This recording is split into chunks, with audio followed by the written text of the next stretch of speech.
Welcome to Burlap Teachers. Enjoy the video. Wear safety glasses and nitrile gloves before starting the service procedure.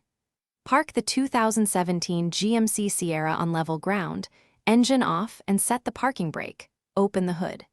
You need a manifold gauge set, a refrigerant can adapter with a built-in scale, a 24 Oz 680G, R134A can, a temperature probe, and a vacuum pump. Work outdoors or in a well-ventilated area to avoid refrigerant buildup and inhalation. Start the engine and set the A/C to max cool and blower on high to get operating pressures.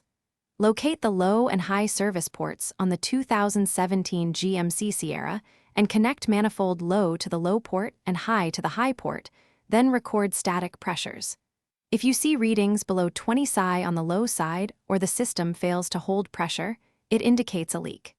If so, evacuate the system with a vacuum pump for at least 30 minutes and check for leaks. With the vacuum held for 30 minutes, close the manifold valves and verify the system holds vacuum before recharging. Attach the refrigerant can to the manifold with the service hose to the low port.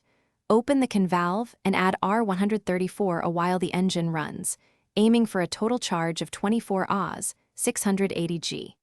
Monitor low side pressures near 30-40 psi and high side 200-250 psi while charging. Verify vent temperature drops to around 40 degrees F, and ensure cabin vents deliver cold air before finishing and disposing of the empty can properly.